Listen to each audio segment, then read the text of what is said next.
आमच्या उल्हास माझा न्यूज चॅनलला सबस्क्राईब करा, बेल आयकॉन दाबा आणि पहा उल्हास माझाच्या बातम्या सर्वात आधी आपल्या मोबाईल स्क्रीनवर.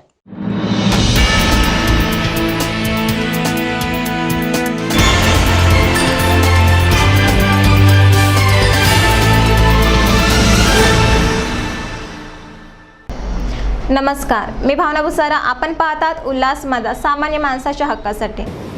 आज 23 जानेवारी आहे. हिंदू हृदय सम्राट शिवसेना प्रमुखांचा जन्मदिवस आणि मला एका गोष्टीचा समाधान आहे, आनंद आहे की ज्या एका स्वप्नाची महाराष्ट्रातील जनता आतुरतेने वाट पाहत होती, यापूर्वी सुद्धा हा प्रयत्न झाला होता, नाही याचा भाग नाही, पण प्रकाशजी आणि आम्ही आज पहिल्या प्रथम एकत्र एका व्यासपीठावरती आणि पुढची वाटचाल एकत्र करण्यासाठी म्हणून या वास्तूमध्ये आलेलो आहोत. आणखी एक गोष्ट आनंदाची म्हणजे साहजिकच आहे, आंबेडकर आणि ठाकरे ह्या नावाला एक इतिहास आहे, एक पार्श्वभूमी आहे. माझ्या आजोबा आणि प्रकाशजींचे आजोबा हे समकालीन आणि एकमेकाचे स्नेही होते. दोघांनी त्यावेळेला समाजातील वाईट रूढी परंपरा याच्यावरती प्रहार केले, आघात केले. त्याच्याबद्दल आम्ही दोघांनी काही सांगण्याची आवश्यकता नाहीये. आणि आता जे राजकारणामध्ये चाललेले आहे, राजकारणामध्ये काही वाईट परंपरा आणि चाली चाललेल्या आहे, त्याच्यावरती आघात करून त्या मोडून तोडून टाकण्यासाठी या दोन्ही पिढ्यांचे वारसदार आणि त्यांच्यासोबतचे आमच्या आजोबांनी वडिलांनी दिलेले जे काही जीवाला जीव देणारे सहकारी आहेत, ते एकत्र येऊन देश प्रथम हा जो एक आता सुभाष तुम्ही जो शब्द वापरला तो फार महत्वाचा आहे. प्रथम देश ही, कारण एक भ्रम पसरवला जातो आणि नेहमी हुकुमशाहीकडे वाटचाल अशीच होते. जनतेला भ्रमात ठेवायचं, नको त्या वादामध्ये अडकून ठेवायचं आणि आपलं इच्छित जे आहे ते साध्य करून द्यायचं. नेमकं त्याच एक वैचारिक प्रदूषणातून देशाला मोकळा श्वास घेण्यासाठी आणि देशातील लोकशाही जिवंत ठेवण्यासाठी घटनेचं महत्व, संविधान हे त्याचं महत्व आणि पावित्र्य आभारीत ठेवण्यासाठी म्हणून आम्ही लोक एकत्र येत आहोत. ठीक आहे, पुढे राजकीय वाटचाल कशी असेल, आणखी पुढे काय करता येईल, या सगळ्या गोष्टीचा त्या त्या वेळेला जेव्हा जशी वेळ येईल तेव्हा आम्ही विचार विनिमय करून पुढे जाऊच. पण एक गोष्ट नक्की की महाराष्ट्रातील आपण एक असा एक शब्द आहे, तळागाळातील जनता. त्या तळागाळातल्या जनतेपर्यंत जे काही देशात चाललेलं आहे ते पोहोचवण्याची आज गरज आहे. कारण त्यांना आता काल परवाकडे आपले माननीय पंतप्रधान मुंबई घेऊन गेले. सभेला कोण आले होते, कुठून आणले गेले होते, त्यांना काय सांगितलं गेलं होतं, या सगळ्या गोष्टी आपल्याच माध्यमातून आम्ही वाचलेल्या आहेत, पाहिलेल्या आहेत, ऐकलेल्या आहेत. तो एक भ्रम निर्माण करायचं, निवडणुका आल्यानंतर त्यांचा म्हणजे गरिबांचा उदो करायचा, गरिबांनी मतदान केल्यानंतर मात्र गरीब त्यांच्याकडे म्हणजे त्यांना घरं नसतातच, ते रस्त्यावरती आणि यांची उड्डाणे चालू. तर हे आता कुठेतरी थांबवण्याची गरज आहे आणि म्हणून आम्ही एकत्र आलेलो आहोत. साहजिकच आहे, प्रकाशजींचं एक काय मनोगत असेल, मत व्यक्त केल्यानंतर तुमच्या मनात काही शंका कुशंका असल्यास असायची काही आवश्यकता नाहीये, पण काही प्रश्न असले तर आम्ही त्यांना उत्तर देऊ. बाळासाहेबांच्या असताना वाढदिवसाच्या निमित्ताने असताना आजची ही घोषणा वंचित बहुजन आघाडी आणि शिवसेना यापुढे निवडणुकीमध्ये एक बदलाचं राजकारण या ठिकाणी सुरुवात होईल.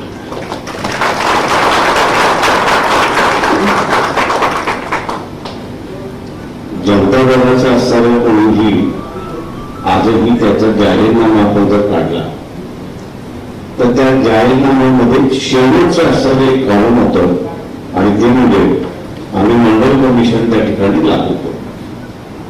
आणि दुर्दैवाने जनता दलाचा पक्ष जो आहे तो त्या मंडल कमिशन वरतीच पडला, अशी असणारी परिस्थिती. सामाजिक प्रश्नाला ज्या वेळेस या ठिकाणी हात घातला जातो त्यावेळेस समाज व्यवस्थेमध्ये गणित बदलतात. हा त्याच्यातला महत्वाचा भाग आहे. गेली अनेक वर्ष उपेक्षितांचं राजकारण याची सुरुवात व्हावी म्हणून आम्ही असा प्रयत्न त्या ठिकाणी केला. जी चळवळ आम्ही असा चालवत होतो तिला आमच्याच मित्र पक्षाने गिळंकृत करण्याचा प्रयत्न केला किंवा मर्यादित करण्याचा असणारा प्रयत्न केला. परंतु आम्ही जुमानलो नाही, आंदोलन करत राहिलो, लढत राहिलो आणि अपेक्षा आम्ही असणारे या ठिकाणी बघतोय. जिंकून येणं हे मतदाराच्या हातामध्ये आहे, ते काही राजकीय पक्षांच्या हातामध्ये नाही. परंतु उमेदवारी देणं हे असणाऱ्या राजकीय पक्षांच्या हातामध्ये आहे.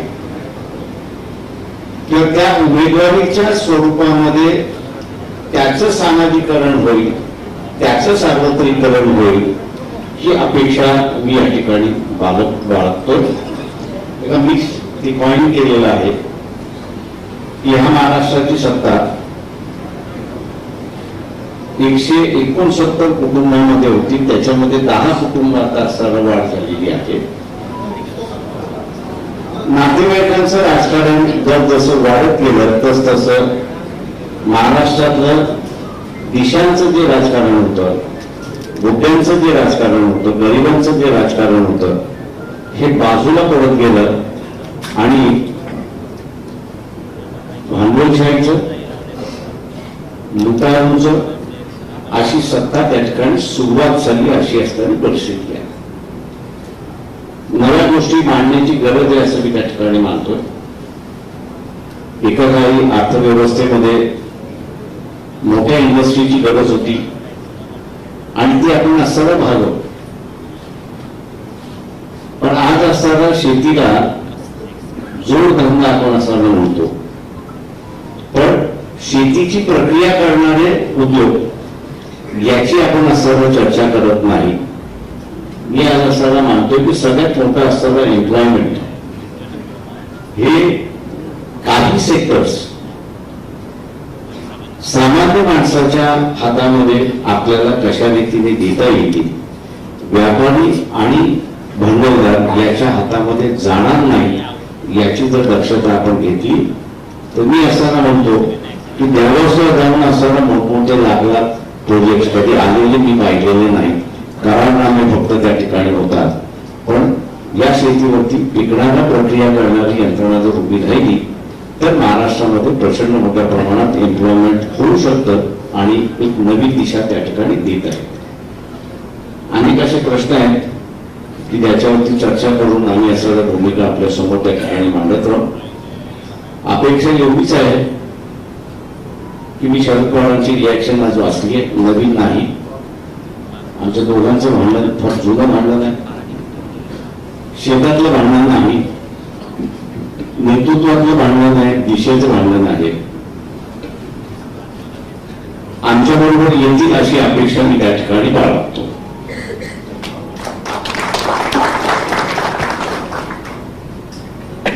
कारण हा लढा मी काही वेगळ्या मार्गाने बघतोय. नरसिंहराव ज्यावेळेस पंतप्रधान झाले आणि VP सिंग आणि चंद्रशेखर गेले त्यावेळेस मी खासदार झालो. आमचा पहिला असणारा आवाज होता त्यावेळेस टेलिकॉम मंत्री जी होती त्यांच्या विरोधात. 15 दिवस आम्ही सर्व सभागृह बंद केलं. नरसिंहरावांचे असणारे चांगले संबंध होते म्हणून त्यांनी महिन्याभरानंतर बोलून घेतलं आणि विचारलं की तुम्ही काय केलं. मग आंदोलन केलं. तुम्ही त्याच्यात पुढे काय केलं तेवढं मला सांगा. तर म्हणजे माझ्या लक्षात आलेलं नाही, संध्याकाळी या सांगतो. आणि संध्याकाळी बसल्यानंतर त्यांनी असं सांगितलं की अशा रीतीने तुम्ही असं चांगलं गेला तर पॉलिटिकल लिडरशिप ह्या देशामध्ये तुम्ही संपवणार. आज दुर्दैवाने मी असताना बघतोय त्या काळी नंतर आम्ही असताना त्या सगळ्या गोष्टी थांबून व्यवस्थितरित्याने असताना मांडण्याचा प्रयत्न केला. पण आज ईडीच्या मार्फत या देशातलं पॉलिटिकल लिडरशिप संपवण्याचा असणारा भाग त्या ठिकाणी चाललेला आहे. त्यांनी खरंच आरोप केला असेल, खरंच पैसे खाते असेल तर त्यांच्या कोर्टात घेऊन जा, केसेस चालवा आणि जेलमध्ये टाका. पण कोर्टात जायचं नाही, जेलमध्ये चालवायच्या नाही आणि फक्त लिडरशिप वरती असणारा जो आक्षेप घेण्याचा असणारा भाग आणि कॅरेक्टर एसिग्नेशन करण्याचा जो भाग चाललेला आहे तो सगळ्यात मोठा डेंजरस मी असताना त्या ठिकाणी मानतो. आपण कोणीही अमरपट्टा घेऊन आलेलो नाही. एक दिवस आपलाही असणारा अंत होणार आहे, तसा नरेंद्र मोदी यांचाही अंत होणार आहे. त्यांच्या पक्षामध्ये त्यांनी लिडरशिप दुर्दैव मी असं म्हणेन की त्यांनी त्यांच्या पक्षामध्ये सुद्धा लिडरशिप संपवलेली आहे, वरती येऊन दिलेली नाही. मला अनेक मंत्री त्यांच्यातले असणारे भेटतात आणि सांगतात की आम्ही असताना फक्त फायली उचलून घेऊन जायच्या आणि काढायचं एवढंच आमच्याकडे कामकाज राहिलेलं नाही. बाबासाहेबांनी असं एकदा म्हटलं होतं, क्रायसिस मध्ये पॉलिटिकल लिडरशिप ही डेव्हलप होत असते आणि एखादी आता असताना क्रायसिस या ठिकाणी डेव्हलप झाली तर मला कुठेही नॅशनल पॉलिटिकल लिडरशिप त्या ठिकाणी दिसत नाही. आणि म्हणून स्टेटमेंट आम्ही जे काढलेलं आहे त्याच्यामध्ये राष्ट्र हा सगळ्यात महत्वाचा असा आम्ही त्या ठिकाणी मानतो. ती पॉलिटिकल लिडरशिप असणारी डेव्हलप झाली पाहिजे, तिला उभारली पाहिजे, तिला प्रोटेक्शन दिलं पाहिजे आणि ते करण्याचं आम्ही असं कटिबद्ध या ठिकाणी आहोत. महाराष्ट्रात असेल, महाराष्ट्राच्या बाहेरचं असेल, जे जे प्रादेशिक पक्ष आहेत आणि प्रादेशिक पक्ष स्वतःचं लिडरशिप आणि स्वतःचं संघटन उभं करणार असतील तर त्यांना आमच्याकडून नेहमीच मदत राहील, पाठिंबा राहील आणि त्यांच्या प्रयत्नामध्ये आम्ही असा जेवढा हातभार घालता येईल तेवढा हातभार आम्ही या ठिकाणी घालू. महाराष्ट्राचं एक नवीन ज्याला म्हणता येईल की कार्यक्रमावरती, विकासावरती आपण आणलं पाहिजे अशी असताना जी परिस्थिती आहे ती निश्चितपणे आम्ही दोघं मिळून या ठिकाणी आणण्याचा प्रयत्न करू. आणि राजकारण हे मुद्देशीर आणि विवेक आणि नीतिमत्तेवरती येईल एवढं बघण्याचा आम्ही प्रयत्न करू. एवढं मी आपल्या समोर सांगतो आणि थांबतो. आपण मी माईक तुमच्याकडे फिरवतो, मी माईक फिरवतो आणि पोहोचवा द्या. अरे ते बोलतात ना.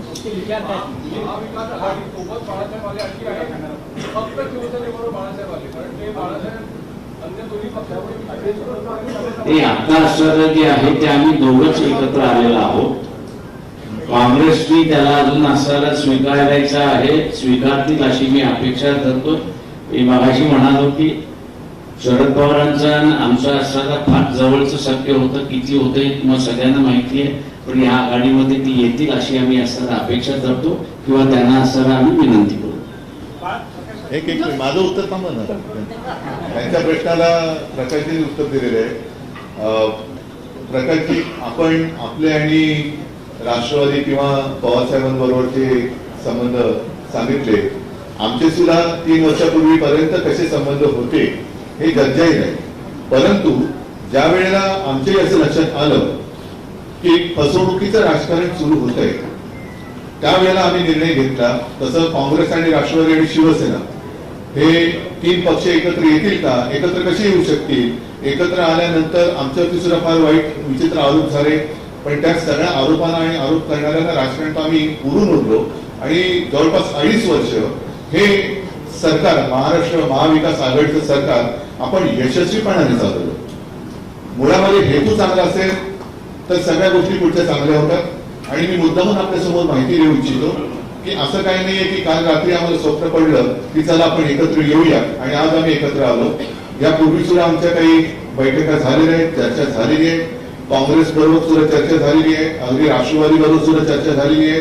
आणि महाविकास आघाडीमध्ये आपण येण्यासाठी कोणाची तशी काही ना आहे असं काही दिसलेलं नाही. एक गोष्ट नक्की की काँग्रेस, राष्ट्रवादी आणि शिवसेना हे 3 पक्ष एकत्र आल्यानंतर 3 पक्षांचे काही मित्र पक्ष आहेत. मग आमचं असं ठरलं की महाविकास आघाडीमध्ये ज्या त्या पक्षांनी आपापल्या मित्र पक्षांचं हित सांभाळायचं आणि एकूण जर आपण एकत्र आलो नाही तर मग वैयक्तिक युतीला काय फायदा आहे.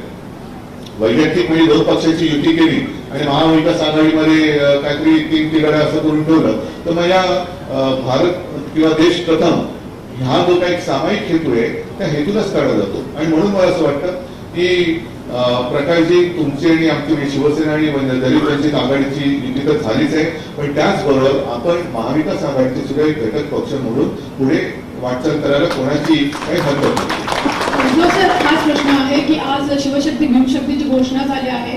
महापालिकेच्या निवडणुका आहेत, त्यानंतर लोकसभा आणि विधानसभेच्या आहेत, तर हे जागा वाटप कसं होणार आहे आणि ही युती कशी दिसणार आहे? ही युती वेगळी दिसणार आहे.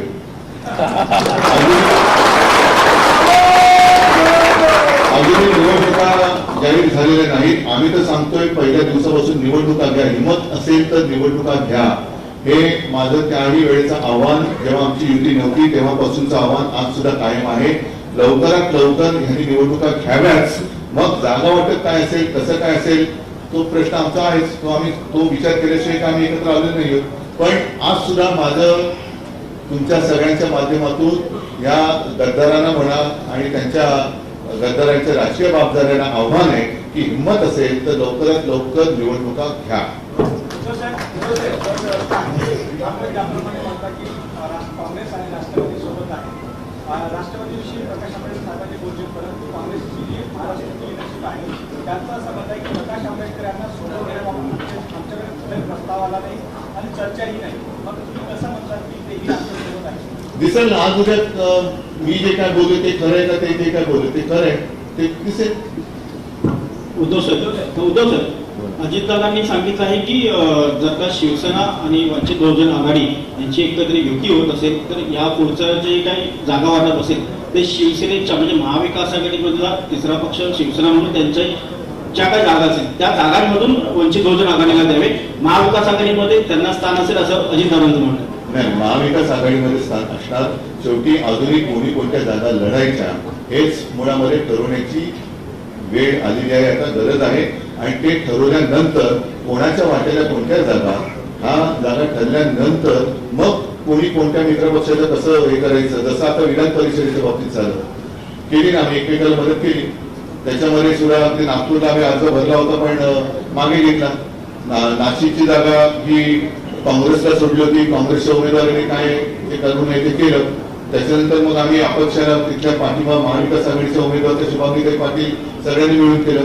अमरावतीची जागा काँग्रेसने जिंकलेली होती ती आम्ही काँग्रेसला सोडली, पण काँग्रेसने आमचा माणूस उमेदवार म्हणून केला, आम्ही काही त्याला म्हटलं नाही. त्याच्यामुळे हे सामंजस्याचं राजकारण आता यापुढे करायचं नसेल तर मग मला असं वाटतं एकत्र येण्याचं नाटक कोणी करू नये. उद्धव साहब इथे ठाकरे परिवार ने कभी भी जात पात की राजनीति नहीं की है. आज इस गठबंधन के दौरान आपने कहा कि आपकी प्राथमिकता राष्ट्र होगी, तो क्या ऐसे में समझा जाए कि यहाँ से पॉलिटिकल लाइन आगे गठबंधन में आप जात पात की राजनीति करेंगे या फिर सब इन सारी चीजों को?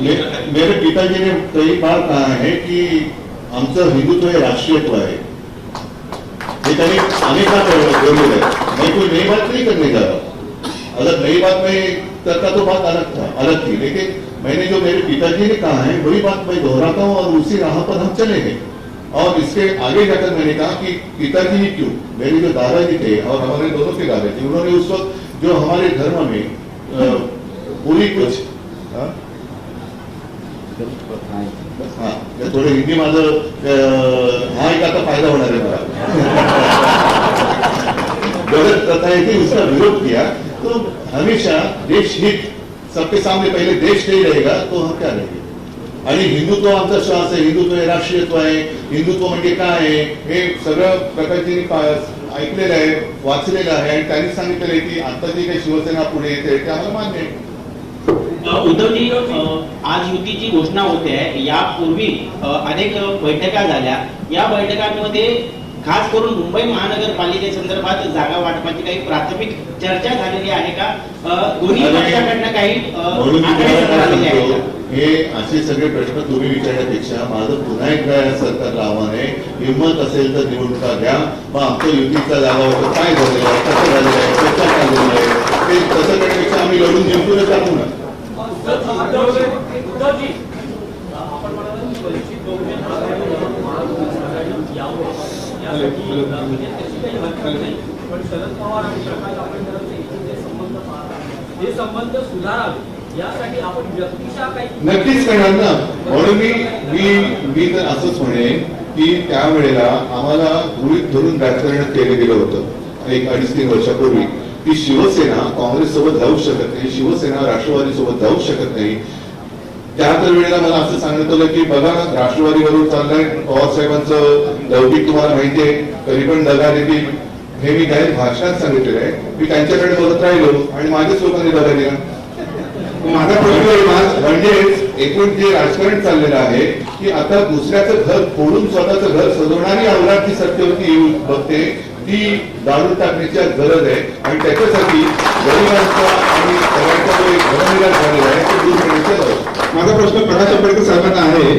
बाळासाहेब, आता उद्धव साहेबांनी त्याच्या हिंदुत्वाबद्दल सांगितलं नाही. आतापर्यंत शिवसेना आणि वंचित बहुजन आघाडी किंवा प्रामुख्याने हिंदुत्वाचा मुद्दा होता. उद्धव साहेबांनी जे हिंदुत्व सांगितलं सर, त्याच्याबद्दल तुमचं काय म्हणणं, ते स्वीकार्य असेल का वंचित बहुजन आघाडीला?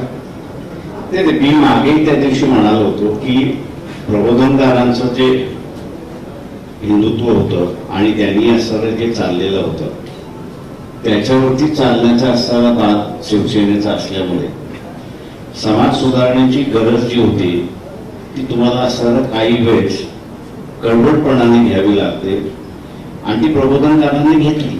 त्याच्यामुळे ती नाही सुरुवात राहील असं मी अगोदरच आम्ही ठरवलं असल्यामुळे ती लाईन पुढे जाईल आणि हळूहळू आपल्याला दिसण्यात येईल की कशा पद्धतीने जायचंय ते.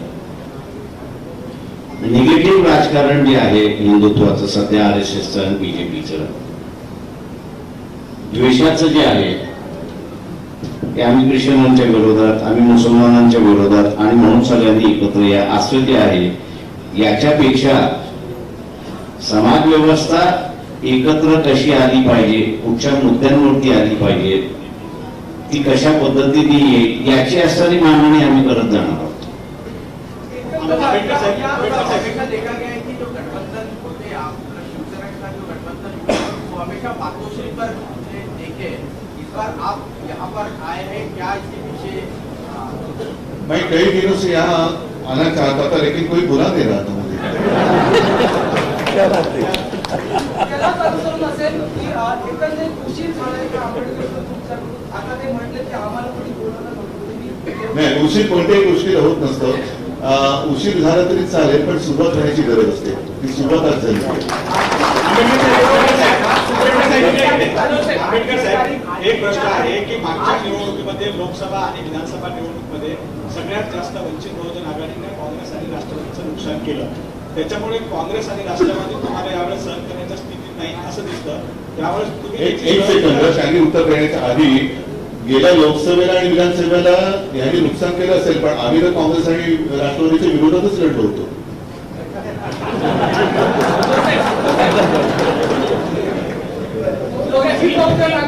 भाजपची टीम आहे असं वारंवार बोललं गेलं होतं. शिवसेनेचीच काही होते ती त्याचे आरोप केले होते. मग आता पुन्हा एकदा शिवसेनेची युती भाजपच्या मीटिंग बरोबर झाली असं जिथे भाजप बरोबर आमची युती होते आणि त्यांनी आम्हाला दगाफटका केल्यानंतर मग किती टीम ABCD काय करायचं म्हणजे आमची एक टीम बरोबरच युती असताना त्यांनी ती युती त्यांच्या स्वार्थापायी मोडली. आणि अत्यंत नेमकेपणाने प्रकाशजींनी सांगितलं की आत्ताचं जे भारतीय जनता पक्षाचं नेतृत्व आहे त्यांनी त्यांच्याच पक्षातल्या नेतृत्वाची एक फळी कापून टाकलेली आहे. म्हणजे नेमकं यांना राजकारणात करायचंय काय, यांना शत्रू विरोधक नको आहे, ठीक आहे मी समजू शकतो राजकारणामध्ये विरोधक असायला पाहिजे पण त्यांचा पराभव करणं, पण यांना मित्रही नको. म्हणजे मग नेमकं साधायचं काय. आणि म्हणूनच मला असं वाटतं की हे आता आमचं तुम्ही आम्हाला एका धर्म याच्यावरती प्रश्न विचारण्यापेक्षा आज देश कसा वाचवायचा, कारण देशाची वाटचाल ही सरळ सरळ हुकुमशाहीकडे चालल्याचं दिसतंय. आता जी काही न्याय व्यवस्था म्हणून शिल्लक राहिलेली आहे त्या न्याय प्रणालीला न्याय व्यवस्थेला सुद्धा दमदाट्या केलं जात आहे. हे कोणत्या लोकशाहीचं द्योतक आहे. म्हणजे तिकडे यांना न्याय संस्था सुद्धा आपल्या बुडाखाली घ्यायचे, इतर संस्थांच्या बुडाखाली पाहिजे. मग असं सगळं असेल तर देशात लोकशाही कुठे राहिली. मग जी काय आज काल असताना साक्षात्कार झालेले आहेत रिजिजूंना की काय राज्य घटना ही सर्वोच्च आहे, त्या घटनेमध्ये बसतंय का त्या घटनेत ते बसतंय का? घटनेने प्रत्येकाचे अधिकार हे आखून रेखून दिलेले आहेत, मग तुमच्या अधिकारावरती अतिक्रमण करणं हे कसलं होतं काय? म्हणजे जो डिक्टेटरशिप आ रही है, आज मैं लोगों से कह रहा हूं कि आज तक राजनीतिक पार्टी और राजनीतिक नेता ही आरोप कर रहे हैं कि डिक्टेटरशिप आ रही है। अब मैं लोगों को डिसाइड करने को कह रहा हूं कि बीबीसी की जो फिल्म है 2004 की बात है, 2 बार उसके बाद मोदी जी को प्राइम मिनिस्टर लोगों ने बना दिया, मतलब उस इंसिडेंट का लोगों पे कोई असर नहीं हुआ। ये परिस्थिति होने के बावजूद भी आज 2022 में बीबीसी कुछ दिखा रही है तो हम उसको टॉलरेट नहीं कर रहे, हम उसको सहने के लिए तैयार नहीं है। मैं आप लोगों से ये पूछ रहा हूं कि ये जो मानसिकता है कि हम किसी को सहन करने के लिए तैयार नहीं है, क्या ये निर्देश करती या नहीं करती है कि हम लोग डिक्टेटर की ओर बढ़ रहे हैं और एक नया डिक्टेटर इस देश में पैदा हो रहा है? इसका फैसला आम लोगों ने लेना चाहिए और आम लोगों ने अपनी राय बनाना चाहिए। ये अब हम लोगों से कह रहे हैं। मैं उम्मीद करता हूं कि आम जनता जो है इस पर सोचेगी और अपने विचार रखेगी। उद्धव साहब, आपसे सवाल यह है कि अभी आपने कहा कि राष्ट्र प्रथम, ये आपका एक नारा है या ये एजेंडा है, हमेशा बीजेपी भी कहते आ रही है कि राष्ट्र प्रथम, तो आपका एजेंडा उनके एजेंडा से अलग कैसे है? जैसे हमारा हिंदू तो उनके हिंदू तो चाहते हैं वैसी है। ही नवीन कृती आहे जी महाराष्ट्रातल्या तळागाळात पोहोचवण्यासाठी आपण काही महाराष्ट्रातले दौरे करणार आहात का? आणि दुसरा प्रश्न असा आहे की गेल्या महिन्याभरापासून तैलचित्राचा जो विषय आहे, तैलचित्र विधिमंडळात लावण्यात येणार, तर आपल्याला निमंत्रण आहे, आपण पाहिलं नाही, अशा वेगवेगळ्या गोष्टी बाहेर ऐकायला येतात, त्यावर आपलं काय मत आहे? एक पहिला मुद्दा असा आहे की मी स्पष्ट करू इच्छितो, आता जे प्रकाशजींनी सांगितलं की नया रस्ता आणि त्याच्याबरोबर काँग्रेस आहे, राष्ट्रवादी आणि शिवसेना आहे, असे सगळे एकत्र आहेत आणि प्रकाशजी नया रास्ता म्हणतात, त्याच्याबरोबर नया रास्ता आणि नया रिश्ता, एक रिश्ते की नई शुरुआत हम करने जा रहे हैं। आणि ज्या काही भूतकाळात चुका झाल्या असतील त्या आता गाडून टाकून आपल्याला पुढे जाणं गरजेचं आहे, कारण नाही तर खरंच आज देशासमोर नेतृत्व कोण करणार हा मोठा प्रश्न आहे। आणि ती जी काही पोकळी तयार झालेली आहे ती पोकळी देशासाठी घातक आहे आणि असंच जर काय या दिशेने राजकारण चालत आलं तर फार पूर्वी जे शिवसेना प्रमुख म्हणायचे की देशात अराजक आहे, तर देशाची अराजकाकडे ही वाटचाल तर सुरू नाही ना झाली, हा एक प्रश्न स्वतःला विचारण्याची गरज आहे। आणि म्हणून मला असं वाटतं की ज्याप्रमाणे शिवसेना, काँग्रेस आणि राष्ट्रवादी, माझा काही त्यावेळेला संबंध नव्हता राजकीय, जेव्हा आम्ही 25-30 वर्ष एक हिंदुत्व भाजप एक म्हणजे आम्ही वटपौर्णिमा करत होतो, सगळं करत होतो, याचा अर्थ असा नाही की जन्मोजन्मी हाच जाऊ द्यायचा, पण त्यांनी मात्र काही करायचं, त्यांनी पीडीपी बरोबर बसायचं, त्यांनी यांच्या बरोबर जायचं, त्यांनी त्यांच्या बरोबर जायचं, म्हणजे आम्ही वटपौर्णिमा करतो आणि ते बाहेर काही पण असं हिंदुत्व आम्हाला मान्य नव्हतं। आणि खरं हिंदुत्व काय आहे की ठीक आहे ना, आज मोहन भागवत आज म्हणजे तुम्ही दसऱ्याच्या वेळेस बोलवलं, मशिदीत जाऊन आले, हिंदुत्व सोडलं का त्यांनी? भारतीय जनता पक्षाने पीडीपी बरोबर समझोता केला होता, हिंदुत्व सोडलं का त्यांनी? संघमुक्त भारत म्हणणाऱ्या नितीश कुमार बरोबर त्यांनी आता त्यावेळेचा चाललेला लालू आणि त्यांचा संसार मोडून बसले होते, हे दुसऱ्याचा संसार मोडून त्याच्याबरोबर साठवणूक करणं हे हिंदुत्व आहे का? तर ह्या सगळ्या गोष्टी आता खूप झाल्या, ते जे म्हणतील तेच खरं, हा एक जो भ्रम ते निर्माण करतात तो मोडून काढण्यासाठी आम्ही एकत्र आलेलो आहोत। आणि साहजिकच आहे, ज्या वेळेला एकत्र येऊन वाटचाल कशाला म्हणतात, ती वाट चालली पाहिजे आणि त्याच्यासाठी महाराष्ट्रावर जिथे जिथे जाण्याची गरज असेल तिकडे मी जाणार।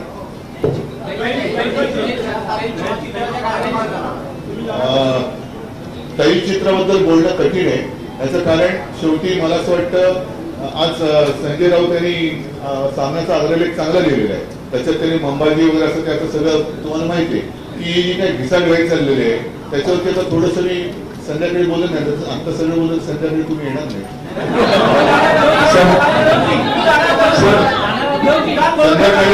संध्याकाळी मी जाणार आहे, नक्की जाणार आहे. 5 वाजता रिगलच्या पुतळ्याच्या इकडे मी नक्की जाणार आहे आणि त्याच्यानंतर 6 वाजता षण्मुखानंद हॉलमध्ये नक्की जाणार सर नाशिक पदवीधर मतदारसंघामध्ये वंचित बहुजन आघाडीचे उमेदवार आहेत, तर त्यांच्याबद्दलचं काय स्पष्टीकरण ते दे. युतीचं जे आहे ती चर्चा आज जाहीर झाली अशी असणारी परिस्थिती आहे. इलेक्शन जे आहे ते अगोदर सुरुवात झालेलं आहे, तेव्हा पॉलिटिकल पार्टीजनी आपापल्या असणाऱ्या भूमिका घेतलेल्या आहेत. त्या इलेक्शनमध्ये आणि आजच्या याच्यामध्ये फरक आहे असं मी त्या ठिकाणी मानतो. ते इलेक्शन तसे चालत राहतील. रिझल्ट जे येतील ते लोकांसमोर 30 तारखेला त्या ठिकाणी दिसतील. पण याच्या पुढची जी वाटचाल मी असं म्हणालो, एक नया रास्ता म्हणून जो आहे तो आपल्याला त्या ठिकाणी दिसेल.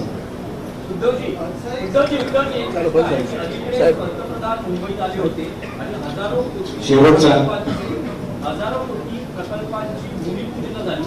मुंबई महापालिकेच्या प्रचाराला भाजपनं शिंदे गटानं सुरुवात केली आहे. असं असताना मला असं वाटतं की भ्रष्टाचार हा सगळ्यात महत्वाचा मुद्दा. मला असं वाटतं की या काही मुद्द्यावरती मी आज संध्याकाळी बोलणार आहे. म्हणून आता एक राज्याच्या आणि देशाच्या दृष्टीने एक महत्वाचं एक पाऊल आम्ही जवळ टाकतोय ते म्हणजे शिवशक्ती भीमशक्ती एकत्र येणं. त्याच्यासाठी देशाचा विकास करणं साहजिकच आहे. याचा अर्थ आम्ही कोणी काही धर्म सोडून कुठे काय पुढे जाणार आहोत अशातला भाग नाही. पण देश हा आमचा धर्म आहे, माणुसकी आमचा धर्म आहे. त्यांनी जो काही धर्म स्वीकारलेला आहे, माझा धर्म जो काय आहे तो त्याच्यात एकमेकाच्या आड कुठे न येता दोन्ही धर्म आणि त्यातल्या वाईट रूढी परंपरा दूर करण्याचं काम मी मागाशी सांगितलं की दोघांच्या आजोबांनी केलं. तीच वाटचाल आम्ही यापुढे करत आहोत. ठीक आहे. मला असं वाटतं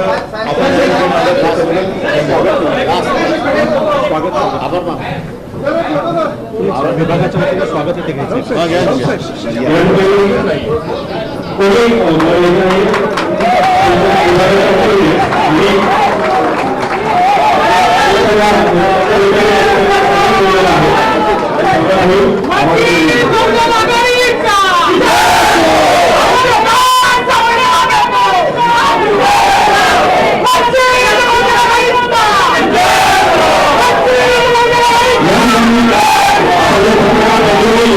या पत्रकार परिषदेला उपस्थिती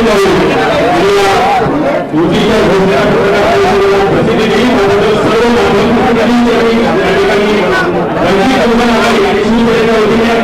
आभार मानतो. तसेच शिवसेना आणि कार्यकर्ते पदाधिकारी नेते मंडळींचं सुद्धा या